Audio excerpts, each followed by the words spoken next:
आज के वीडियो में बात करेंगे HLV डिरोजियो की द हार्प ऑफ इंडिया नाम की पोएम को। दोस्तों, हार्प यह एक म्यूजिकल इंस्ट्रूमेंट होता है जिसमें गिटार की तरह स्ट्रिंग्स लगी होती है और इन स्ट्रिंग को बजाने के वजह से इसमें से मेलोडियस साउंड बाहर निकलता है। यह पोएम हमें इंडिया की ग्लोरीज के बारे में बताती है कि इंडिया ब्रिटिशर्स के आने से पहले कितना ज्यादा अच्छा था, कितनी ज्यादा यहाँ पर क्वालिटी थी यहाँ के पोइट्स में, जो कि बहुत अच्छा लिखते थे और उसी वजह से उनकी लिखावट को सम्मान मिला करता था, वो ज्यादा फेमस थे। समझने वाली बात सिर्फ इतनी ही है कि यहाँ पर इस म्यूजिकल इंस्ट्रूमेंट को हमारे पुराने इंडिया में, यानी कि ब्रिटिशर्स के भी पहले जो इंडिया था हमारा, जो बहुत ज्यादा ग्लोरियस था, उसे यह हार्प नाम का इंस्ट्रूमेंट डेडिकेट कर द हार्प ऑफ इंडिया कहा है। तो ज्यादा टाइम वेस्ट ना करते हुए पोएम को स्टार्ट करते हैं। दोस्तों, ये पोएम एक सोनेट है जिसकी राइमिंग शेम है AB AB, BA BC, DC DC और BB। बहुत ही अजीब तरीके की राइमिंग शेम है जो कि क्लासिफाइड नहीं करती क्लासिफिकेशन पोएम को, लेकिन फिर भी इस पोएम की टोन बहुत अच्छी है। दोस्तों, HLV डिरोजियो का जन्म हुआ था 18 अप्रैल 1809 में और उनकी डेथ हुई थी 26 दिसंबर 1831 में। वह इंडियन पोएट जरूर है मगर एक पोर्तुगीज ओरिजिन से। वह कोलकाता के एक हिंदू कॉलेज के असिस्टेंट हेडमास्टर भी रह चुके हैं और उनके फेमस वर्क है to the moon to India,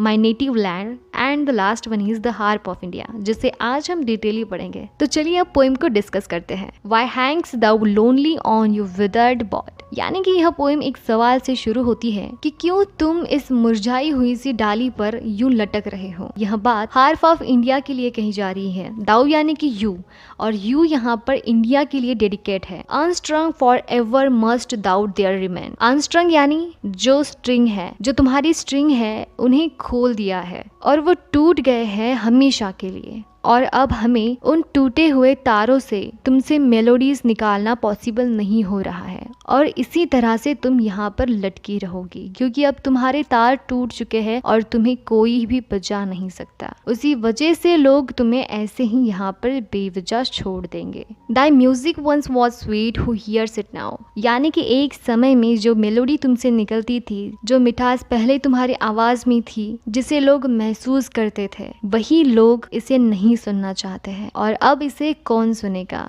Why would the breeze sigh over thine in vain? क्यों ये बहती हुई हवाएं बेकार में आहें भरती हैं? यानी कि क्यों यह हवाएं कोशिश करती हैं तुम्हारे पास आकर कि तुम में से कुछ मेलोडीज उसे सुनने को मिले। Silence hath bound thee with his fatal chain। यानी तुम्हें अब इन सन्नाटे के वजह से चुप सा कर दिया है और एकांत में बांध दिया है। किससे? फेटल से, यानी कि चैन से जो जानलेवा है, जो तुम्हारी जान भी ले सकता है। Neglect mute and desolate art thou. तुम चुप हो रहे हो और साथ ही साथ में अब तुम्हें लोगों ने अकेला छोड़ दिया है। तुम्हारी अब किसी को जरूरत नहीं है और ना ही किसी को फिक्र है। Like run monument desert play. यानी कि जैसे तुम रेगिस्तान के एक पुतले से बंधे हो जिसे कोई भी इम्पोर्टेंस नहीं देता। Oh many a hand more worthy far than mine. यानी कि कई हाथ हैं जो कि मुझसे भी ज्यादा लायक थे ऐसी कविताएं लिखने में। Once thy harmonious chord to sweetness give. यानी कि एक साथ बजती हुई तारों से वह मिठास देती थी उन दिनों के पोएट जो कि अब नहीं रहे। उनकी पोइट्री में जो मिठास थी उस वजह से ही वो फेमस थे। And many wreath for them did fame entwine. और उसी वजह से उनके लिए प्रसिद्धि की माला भी बनाई जाती थी। उनकी लिखावट इतनी ज्यादा क्वालिटीफुल थी कि उनका सम्मान किया जाता था।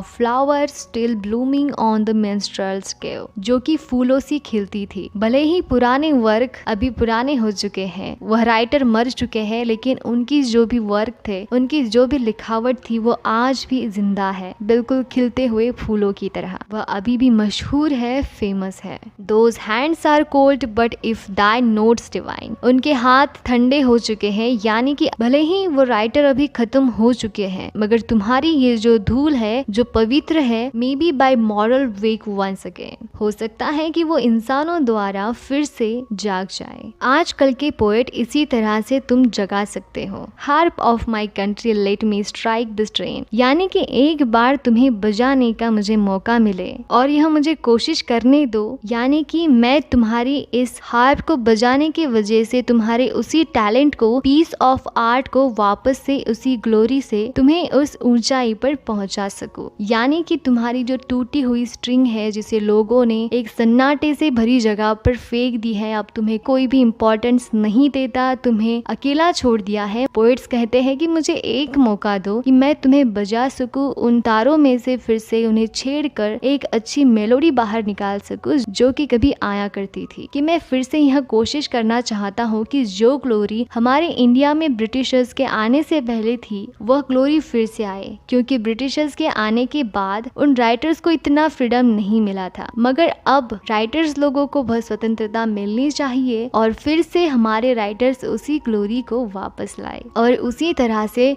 इस लिखावट को ऊंचाई पर पहुंचाए जिस वजह से फिर से पोएट्स को सम्मान मिलेगा।